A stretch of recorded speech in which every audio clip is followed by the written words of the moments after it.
got through there just at the end of last year. When I was at AIE, I specialised in animation, but once I went through the academy and went through the animation program, a position for layout came. And of course, got to grab that stuff. I enjoy a lot of art and stuff like that, and digital drawing. Awesome. Love it. So yes, two very special guests, and for context as well, Soph and Ash went through the same class and were friends at AIE, which is awesome. Now working in the same studio as well. So a bit of a dream with that one, going through with friends and now working with friends. Like it's pretty cool to see. And so before we begin, I do have to say, when I first saw that you're a lighting artist, I actually misread it, and I thought it said lightning artist. I was like, "You're a lightning artist?" I was like, that's a really strange position. Anyway, my dyslexia aside, thank you both for being here. And we've only got like half an hour, so I'm gonna just jump straight into questions. But for anyone interested, this is a great live stream to find out more about our film and visual effects course, so 3D animation, and being a 3D artist, because these are two of the jobs that it can potentially lead to. There is a plethora of others, but these are two specific ones, which is pretty cool too. So, Soph, let's kick it off with. Actually, no, we started with Soph earlier. I'll throw it to Ashleigh for this one. So, do you want to talk a little bit about what I guess like your journey in regards to high school? Did you always know that you wanted to work in visual effects and 3D art, or was this something that you kind of came into a little bit later on? So it wasn't an immediate idea of yes, visual effects and film. I was actually really keen on maybe doing illustration as well as then which led to animation, like 2D animation. But if you look around Adelaide, there's not a lot of that going on. There are some places you can go to, but it's a lot harder. So I ended up gravitating towards AIE after I did a Cert 2 course. And after that went decently well. Yeah, I walked in and thought, yeah, this is something I could go for, something that I can start off with. Yeah. And you did your Cert 2 well in high school? Yes. Yeah. What did you think of the certificate? I think it was really good. It gave me those foundations to really get an idea of how to use Maya, and they definitely give you the tools and stuff to go explore, and I learned a lot more outside of the course as well, which was nice. It was just a good foundation of getting used to stuff and learning a lot of just basics and how to model and get things moving. Yeah. And Steph's just put up on the screen here for everyone watching. These are just a few show reels of both Soph and Ash as well. So this can be work that they, I think, created in their diploma level, so the tertiary education side. So we're seeing some animations and some modeling, texturing, etc. So just while we're having a bit of a chat, we can see a bit of their demo reels too, which is pretty cool. All right, so Soph, what about you? What were you like in high school? I always had a passion for creative areas. Usually for me, it was more graphic design that I was levitating to. I did music, graphic design, and some photography as well. And I was tossing up between either doing a graphic design or a film 3D animation sort of career path. And that's when I found out about AIE, and I was like, yes, got to get on that. So in year 10 for me, which is about 2016, I did the Cert 2 course, the film Cert 2 course. And from there, I did the Cert 3 game course as well. And then that led me into the advanced diploma in screen and media. So it was good seeing the difference between game and film as well. The film one was a shorter course, so it was a lot more condensed and it was very quick. But with the game one, because it was over a whole year, I really got to slow down and look at the foundations, that we did the animation stuff, the 12 principles. So I really got to get into that in a very nice, evenly paced workflow. Yeah. I actually haven't told you this one before, but in my role, I kind of dig up just old work from students, cert work, advanced diploma work, anything I can find. I actually didn't say, I'm so sorry, so I'm not going to be able to pull it up on screen. But no, but so I pulled up this one game during a random midday, and I was like, oh my god, this game is the Crystal game, if you know the one I'm talking about. I absolutely know what you're talking about. And I thought it was so good. I was like, wow, this is really awesome. And I was showed the teachers, and that was yeah, that's Sophie. She's literally out the door, go to your right, that's Sophie. And I was like, Sophie created it. But it was really good. So your Cert 3 was very much a success. That was a cool game. Oh, beautiful. The characters are a little bit dodgy, but I did like the crystals and the cave and all that. That was really cool. Yeah, it looked really, really good. All right, cool. So, all right, we've covered like the high school side of things. So, coming to AIE, what were expectations like? We'll go Sophie this time first. Expectations in comparison to high school, really, the teachers gave you your task and you sort of had to like kind of direct yourself and set your own like deadlines and stuff like that. It was all up to you really, and like how much you wanted to push yourself. Of course, the teachers were there for support. Like if you wanted to investigate further on an area, you can Yeah. definitely ask them about that, and they can give you information. Or if they don't have the information, they can direct you to either websites or articles or other people to chat to, which is really good. Yeah, there's a lot more flexibility I've found in comparison to high school, really, just to do your own thing and yeah, just follow whatever path you wanted, really. Yeah. And was that similar for you, Ash, in terms of like expected kind of what you thought AI was kind of going to be like when you were starting it? So I remember when I jumped into it, even during my interview, like the instructor at the time told me that yeah, it was very like TAFE, like you've got a certain amount of like assessments to complete, and there's a rough guideline of when you should have those done, which is very good to follow. I highly recommend it. But yeah, it's very flexible, very easy breezy. I found it a lot more better than I think high school. I liked the flexibility about it really. Yeah. Cool. And what was, I guess, let's talk a little bit about like the AIE journey for you then. So over the 2 years, yeah, I'm going to leave this a little bit open-ended, so you can talk about whatever you want, whether it's like how you found major production, which is the 14-week team project at the end of your second year, or whether it's just individual projects. Like, what was your time like at AIE? We'll go with Ash this time first. Well, I think it was wonderful. It's a good experience. I liked learning all these different things at the start of the year. Like your first year, you go through, get your foundations of just picking up all different areas, texturing, modeling, tracking, Yeah. the whole kabam. It's nice. And when you get into that second year and start going to specialization, that's when I found I had a lot more fun. Because, we, at the time, we were in COVID, we did specialization with all the campuses all together as one, which was really Mm. nice. Meeting other Yeah. people from different places or talking about the things we like. And it was just nice to like work on those projects with people and like get into it. I think all around it was a really good experience. Also, meeting Soph was pretty good. I can say the same. I would agree a lot with what Ash said. For me, the first year really was exploring all the different disciplines and like deciding later on what you want to go into. And I really like that because that's the one thing I was unsure about was what pathway I was going to go into. So it's good to do some tracking, some sculpting, some animation, rigging, and just go through everything as well. But of course, in second year, it's a lot more fun having to choose your specialization and just really further develop that. I loved really communicating with, I think it's Dan Bryce in Sydney at the time. He was a specialization teacher for the texturing and modeling side of it. And he gave some really good feedback, and we did dailies every day. And the format, he gave us a template, which is a turntable, had the Macbeth chart and all the ref spheres and stuff like that. And I love using it, and that's what I've been using for my stuff, for my portfolio. So it was really good having a chat with him, and he gave amazing feedback. So I honestly appreciate the time that we had to communicate to other teachers across the campuses in that second year. Yeah.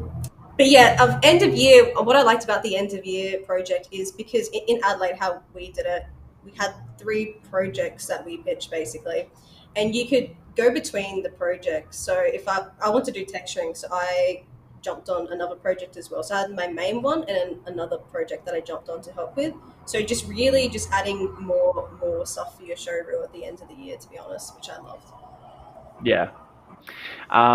Now this I'm going to throw you a bit of a curveball on this one. The next question: if you had your time over at AIE, what would you do differently? Or what would be some advice you'd give younger Soph and Ash? I'll let whoever is ready first answer that one. Ooh. Well, I mean, for me, to be honest, I kind of wish that I knew I wanted to do texturing earlier on so I could get more pieces ready for my show reel. Because in the first year, I was a bit unsure, and I was doing some extra projects outside of AIE, but I think I really should have pushed myself further to just really dive more into the software and learn heaps more because I wasn't doing as much as I probably could have. So I wish I did more during the first year for sure. Yeah.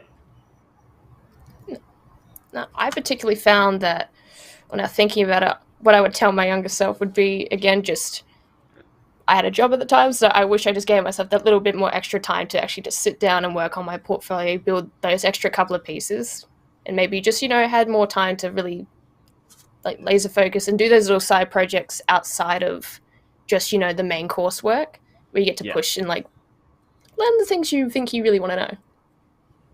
Yeah, definitely. That's one thing that I know Dr. Mike pushes a lot. So Dr. Mike is the second year programming teacher here at the Adelaide campus, and he always is telling students like always have a personal project, something that's not your core work, but just something to the side, because you can be developing your skills, but it doesn't feel like work, if that makes sense. Like it's not, oh, I got to sit down and do homework. It's no, this is my own personal project, but you're developing your skills at the same time. So might I ask, once again, this can go to either of you first. Did you find, obviously, art is like quite a competitive field. There are a lot of artists out there, and a lot of passionate artists as well. Did you find that in art that you had a lot of personal projects kind of growing up in art, and a lot of, I'm going to say, co-curricular artwork that you completed?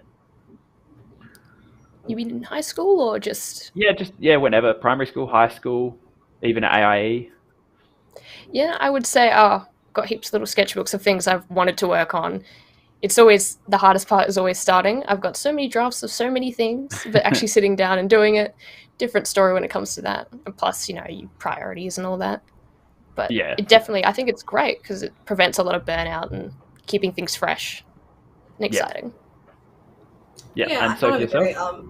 Yeah, no, I agree. I had some personal projects which I started, like I had heaps of ideas and stuff like that, but obviously I didn't complete them all. I've still got them, honestly, that I do want to revisit because I've got all these additional skills that I have now and I would like to apply them to the old projects that I did.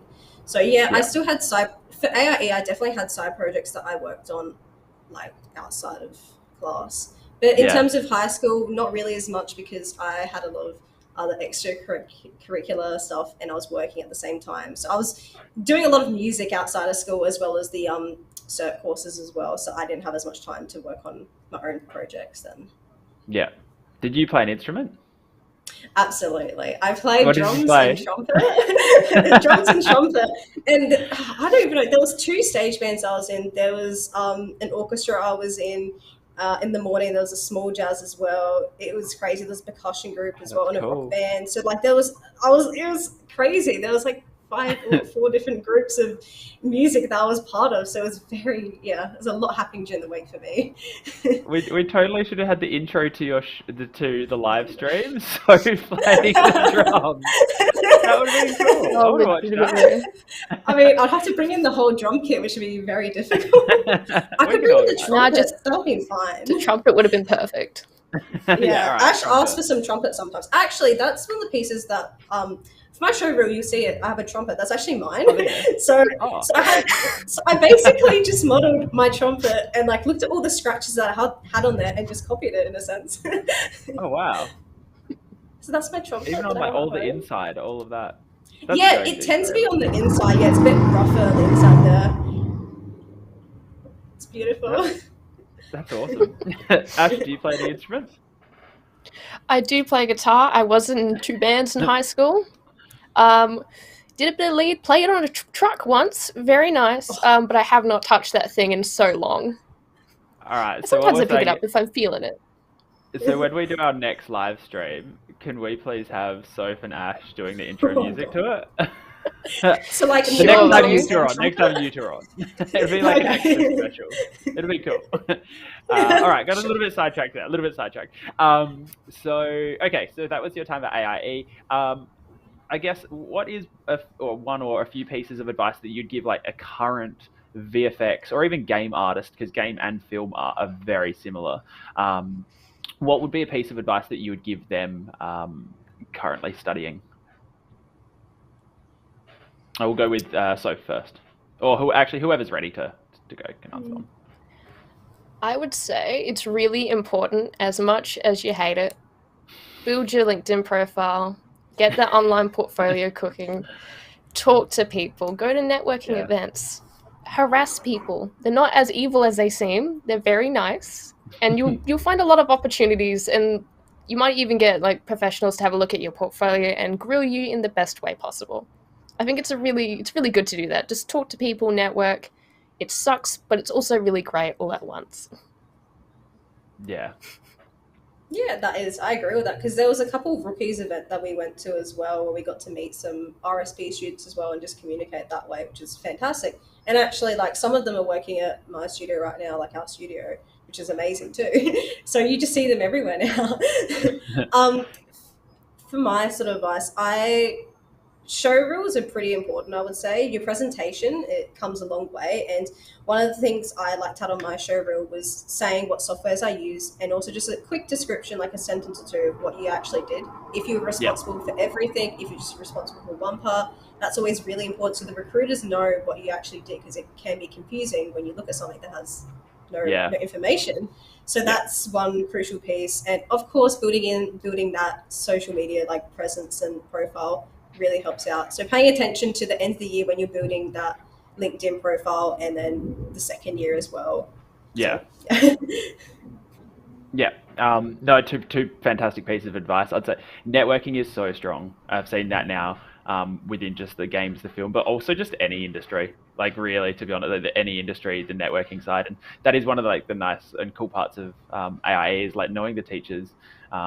They're industry experts, kind of networking with them and getting the opportunities too. So that's fantastic. And obviously, with a show reel, was it, correct me if I'm wrong here, but was it the recruiter from Technicolour, did she come and speak with you in the end of your second year? Yeah, she did. Yes. Yeah. And she checked out our show reels and stuff, which is amazing. Yeah. Ashleigh Ellen. Ashleigh Ellen, there you go. Shout out Ashleigh Ellen. And I remember Thanks, sitting in on that presentation for a little bit, and that was really good. Like, I'm not even a visual effects artist, and I was like, "Oh, this is juicy. This is good." So, and I think she talked about like with a show reel. She said just like, keep it simple, keep it your best bits. I think it was one of the pieces of advice. Yeah, once again, correct me if I'm wrong here, but she said they would rather see like a minute or 40 seconds of like your best work than 5 minutes of your average work. Is that correct? I think that's a key point, to be honest, because no one really wants to sit through 5 minutes of stuff, to be honest. Like a couple minutes each, because they have to go through heaps of like different show reels, and you can't spend like 5 minutes on one person, sort of thing. So just have your best out there. I think mine was about a minute or so. Yeah. Your show reel? Yeah. Ash, do you remember how long yours was? Ooh, when I showed it to her, I would have said it was a bit longer, but I've definitely cut it down now. I don't think it was a minute though. Yeah, very important how you come across. Also, here's a little bit of free advice to anyone watching as well, that when it comes to when you've graduated, you're ready for your job, social media, please clean up social media.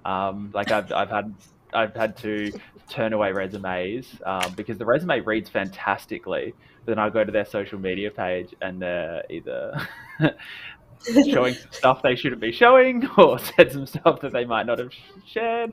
So it's a piece of free advice for everyone out there as well. Yes.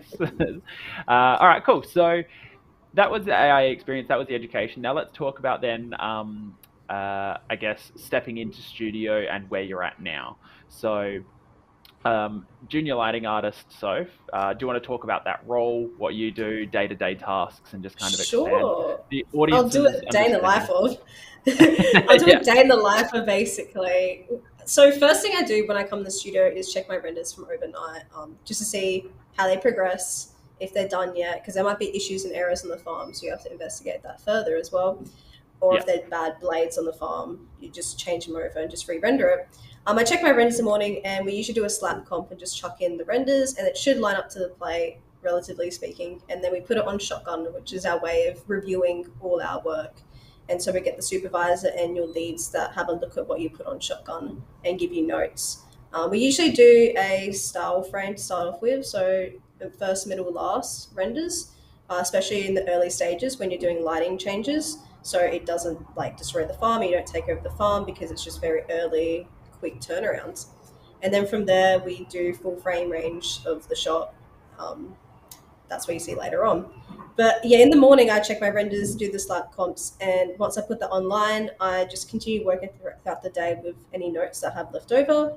And end of the day is when I set off the renders, basically again, rinse and repeat. I also check, first thing in the morning, I check my teams because right now we're in communication with Bangalore, Toronto, Montreal, so the time zones are very different. So I check my teams from overnight to make sure that I don't have anyone ask me anything. I love it though, because I get to communicate to all these different people like overseas, and they can give really good feedback to in different perspectives, which is amazing. So that's why I also love about NPC right now, because we've combined and it's all like one big powerhouse at the moment. But lighting, the role of lighting, what we do is on set, they shoot the HUIs. We stitch all the images together to make a lat-long image.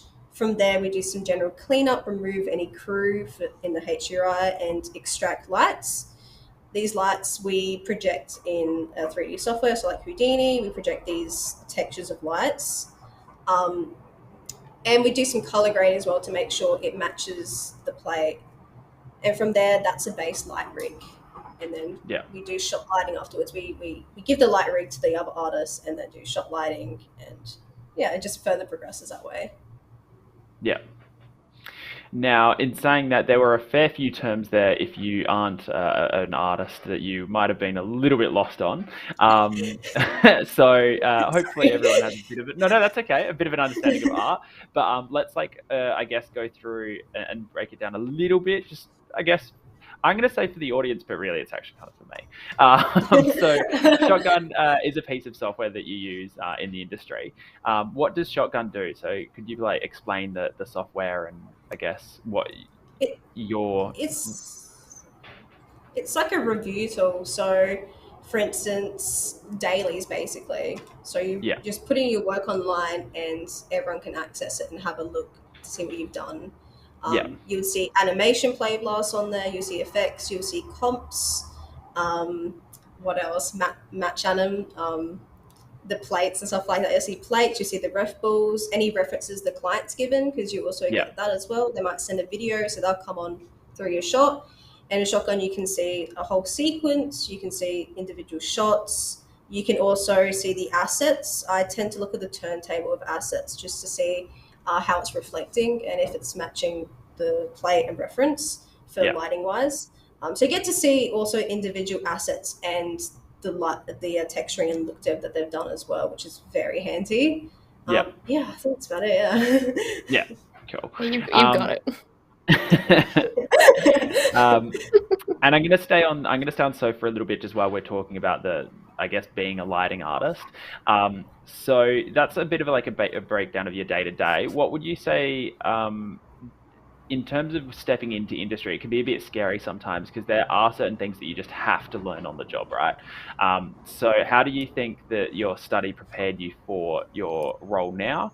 And what else have you kind of learnt, or what was the biggest, and maybe because you probably learnt a lot of things, what was the biggest thing you've learnt in the role?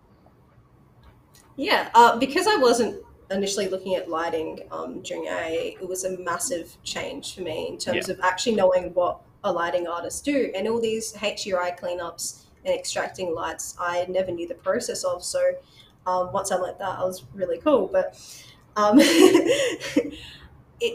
AIE prepared me in a sense of the whole pipeline, really, and getting an understanding of that, which I think was pretty crucial, because in lighting, you're taking all these different assets from anim, from effects, and putting them all together where you pipe it through to comp. So it's really good to get an understanding, especially in the first year when you do the whole pipeline, basically.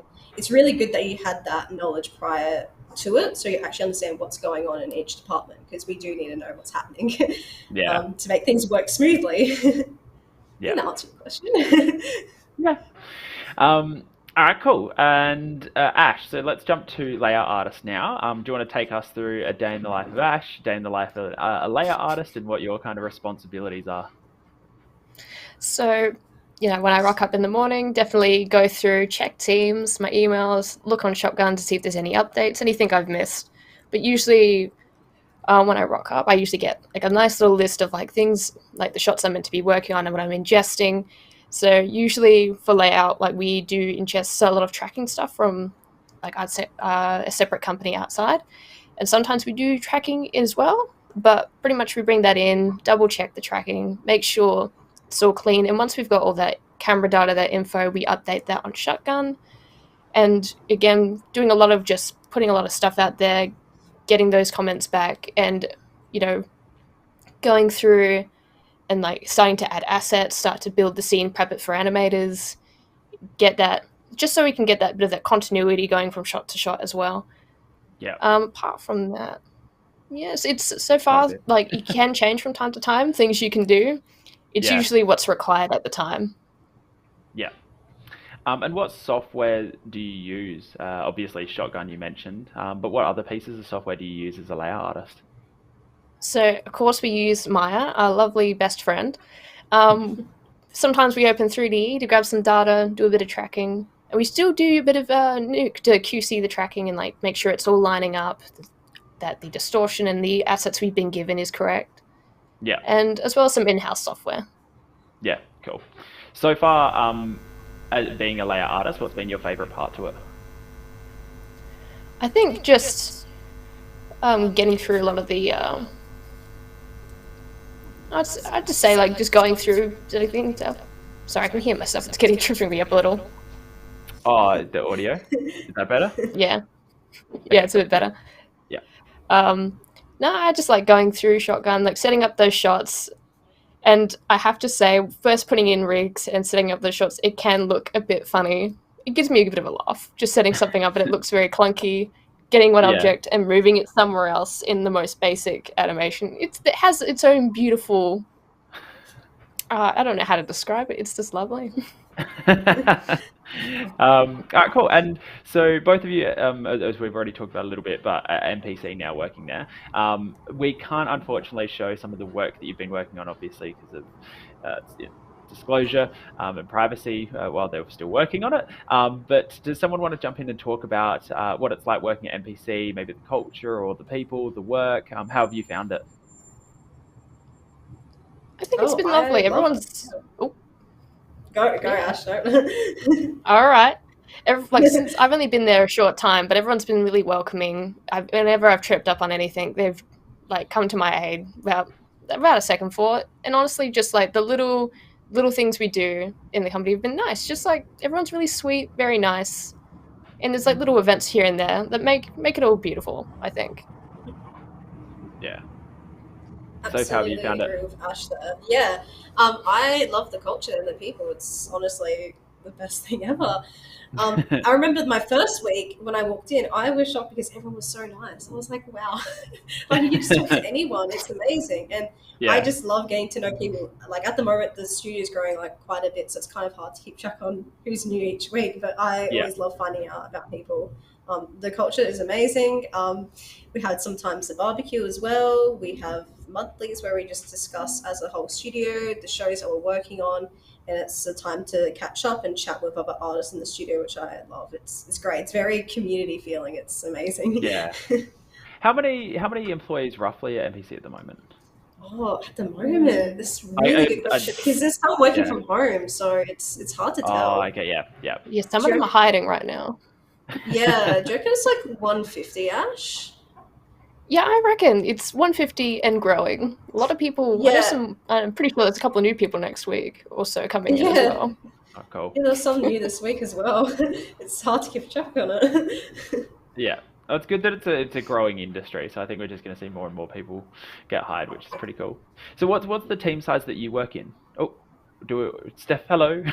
Steph popped in. I'll just quickly, do we have a question from a lovely viewer? No, we don't. We're almost at time, but if you guys want to chat, I can leave you for a bit longer. Yeah. So we'll I've got a little bit over time. I do apologise. No, that's but it's always good catching up with alumni. So we'll go one more question each, and then I think we'll finish it up for today. Sorry, actually two questions. So what size teams do you work in? Actually, is a good question. I would say my group is around 15, 17, I think, ish. Yeah. I think that's the best guesstimation I can put out for the moment. Is it 17? What about you, Soph? I think it could be 15. I feel like it is. Oh, the lighting team is like under 10, I'm pretty sure. Oh, okay, yeah. We had a new lighter that joined Monday as well, so there's a handful of us. 2 rows, I would say. Yeah. So about 10. Yeah. Cool. All right. So yes, bit of a final question here. Now, in saying, obviously, as I said earlier, we can't show the work that you've been doing in studio. But does someone want to give us, I don't know, maybe just a verbal, not sneak peek, but just talk about what you're currently like working on in layman's or in general, nothing too crazy, anything of that nature, or is this a full secret? I think. Creature work would be the best way to put it, I believe. Oh yeah. Would you reckon? Creature work. Yeah. Absolutely. I Creature work. It's now on the head. Yeah, it's creature. Yeah. Yeah. Cool. I will say that I worked on Spider-Man because that is one that's out and I can talk about it. So I worked on the latest Spider, which is amazing. So I got to light I think it was like 80 shots or something ridiculous. It was crazy. It was amazing to be part of it, honestly. I just asked because I was like, oh, there might be Spider-Man coming. He's like, could I work on that? And I got it. So very fortunate to actually being able to work on that. It was crazy. And I got to talk to people in Toronto, which is amazing as well. I love that communication across the globe. Wow. So you did you worked on about 80 shots, you said, for Yeah, so it was a quick turnaround, and basically I set up the light rigs and everything for it. It was a bit difficult because it was very dark. One of the scenes, it was underground, and metal, like lighting metal in the dark, was very difficult. So while I had to match the lighting on set, it still didn't look exactly right. So I had to make adjustments here and there. But overall, a really great experience, I would say. What did your family? What did your family say when you got home and you're like, by the way, guys, I'm working on the new Spider-Man movie? Was it just like? I think my mum's reaction was the best thing ever. She freaked out. She's like, "Did you really?" And she just couldn't stop talking about it. It was amazing. Cute. And it's really funny because I used to love Spider-Man as a kid, and it's the fact that it's like one of the first massive motion pictures I worked on is just so coincidental. It's crazy. Yeah. It's awesome that like Adelaide has this opportunity. Like, I don't know about you two, but or you three, I should say. But like growing up, I had no idea like anyone in Adelaide worked on Hollywood movies. Like that was, if you told me that, I would have been like, yeah, like you're a liar. But then you actually find out. Yeah, you find out about like Resin, Technicolour, MPC, like all these different studios here in Adelaide, and they work on Hollywood movies all year round, and you're just like, wow. Adelaide kind of rocks, and these studios kind of rock. Like Australia rocks, actually, I should say. So, yeah, pretty awesome. All right, so I did say that was the last question, but of course I did forget one, so this is the last one. But any last piece of advice before we finish up for today for aspiring artists from either of you or both of you? We did tackle this earlier, so I'm just trying to think of anything else I could impart. It was I would just say to keep practicing.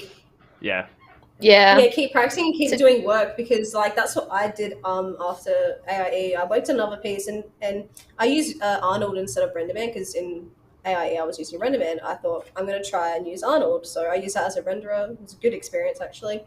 So I was just trying to expand my work and just further develop my specialization really. Yeah. No, definitely. Just especially if you're just at an AIE and you're definitely you have that bit of that gap year when you're looking for work, just challenge yourself, make time to work on things, set time, sit down and do it. And yeah, just keep plugging away. You'll have something at the end and it's always worth it. Yeah. Cool. Well, that is all we have time for. As we said before, we are running a little bit over time, but thank you so much for your wise words. I thought it was really interesting that we had so many musicians. I feel so underprepared. I wish I had have known. And I also thought it was really great advice with the whole LinkedIn thing. I also used to think it was a bit lame, but you start to realize that it's actually really important and you can do great networking on it. So great advice. But and also thanks Matt for hosting and doing the questions. So I'm going to take us through the website now, so I'm just going to fade that in now. So if you like what you've heard today and you're interested in studying with AIE, we have a section where we go through all of our courses. We have everything from holiday to beginner to introductory, and also our advanced diploma levels. Then if you come into our showcase section and click on events, you can see what our latest upcoming events are. So if you are interested, our next is March 17th, our information evening. You can register for that now.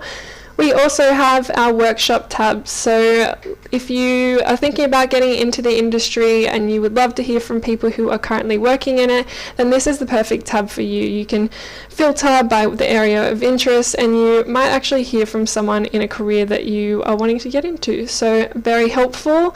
There's also things like fees and whatnot, the campus information. If you are ready, you can actually hit this big apply now button and put in your application. The next intake will be for June 2022, so we are currently holding interviews. Or if you have a question at any time, just click this ask a question, and we are happy to help you anytime we can. But that is everything from us. Thank you so much for joining the stream today. Thank you everyone for being here. Sophie, Ash, thank you so much, and also to Matt, and have a great day. Thanks so much. See you next time. Bye.